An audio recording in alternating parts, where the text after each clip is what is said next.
नमस्कार। आज हम एक ऐसी कहानी पर थोड़ी गहराई से बात करेंगे जिसने कई सालों तक लोगों को हैरान परेशान किया है। London 1977, Enfield poltergeist.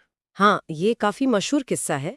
हमारे पास जो शुरुआती जानकारी है वो हमें उस पहली शाम पर ले जाती है जब हॉजसन परिवार के लिए सब कुछ बदल सा गया। बिल्कुल। तो थोड़ा सेटअप बताएं, कहाँ की बात है, कौन लोग थे? हाँ, तो ये नॉर्थ लंदन का एनफील्ड इलाका है। एक सामान्य सा घर।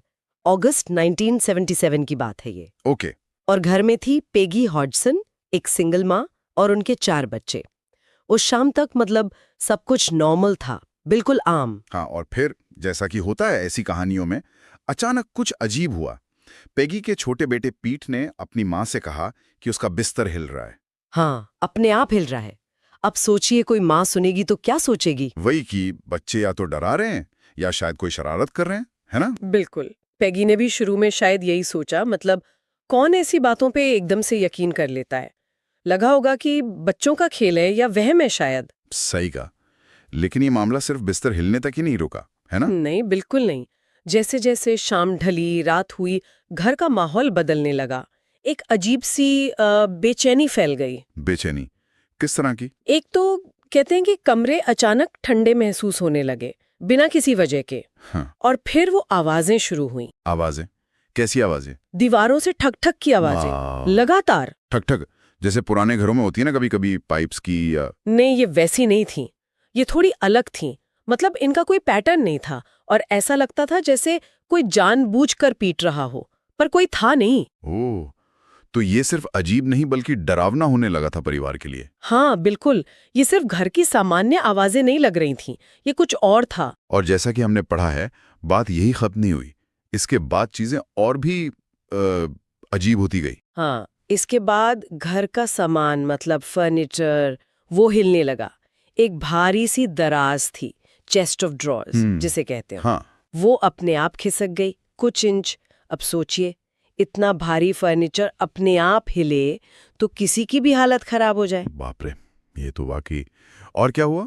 फिर हल्की चीजें भी, कुर्सियां वगैरह अपनी जगह से हिलने लगी। ये तो बहुत ही ज्यादा हो गया। ठंड, आवाजें, अब फर्नीचर का हिलना। लाइट्स का क्या हुआ, वो ठीक थी? नहीं, उनमें भी गड़बड़ शुरू हो गई। लाइट्स अपने आप बंद हो जाती, फिर कभी चालू हो जाती। इसने उस रात के माहौल को और ज्यादा तनाव वाला बना दिया। समझ सकता हूँ। एक आम सी शाम जो है वो डर और कंफ्यूजन की रात बन गई। बिल्कुल। और यहीं से शुरुआत हुई जिसे बाद में एनफील्ड पोल्टरगाइस्ट कहा गया। ये जो शब्द है पोल्टरगाइस्ट, इसका मतलब क्या होता है असल में? ये एक जर्मन शब्द है। पोल्टर्नन शोर करना और गाइस्ट आत्मा या भूत। तो शोर करने वाली आत्मा अच्छा। होती है। और एनफील्ड वाला मामला इसका एक क्लासिक उदाहरण माना जाता है। हाँ, काफी क्लासिक माना जाता है, खासकर इसलिए क्योंकि ये सब लंबे समय तक चला और ज्यादातर बच्चों के आसपास होता था। तो उस पहली रात को अगर हम संक्षेप में देखें, बच्चे की शिकायत, बिस्तर हिलना, माँ का शुरू में ना मानना, फिर दीवारों से वो ठक ठक की आवाजें, फर्नीचर का हिलना और लाइट्स का बंद होना। ये सब एक ही रात में? हाँ, एक ही रात में। और ये हॉजसन परिवार के लिए बहुत ही परेशान करने वाला अनुभव था। ये तो सिर्फ शुरुआत थी। आगे चलकर ये घटनाएं और भी ज्यादा पेचीदा और निजी होती गईं। परिवार ने बाद में इसे असली डर कहा था। लेकिन वो सब आगे की कहानी है। इस पहली रात ने ही इस पूरे मामले की नींव रखती थी। इसी ने बाद में पैरानॉर्मल इन्वेस्टिगेटर्स और साइकोलॉजिस्ट्स दोनों का ध्यान खींचा। ये शुरुआती घटनाएं ही सोचने पर मजबूर करती हैं वाकई।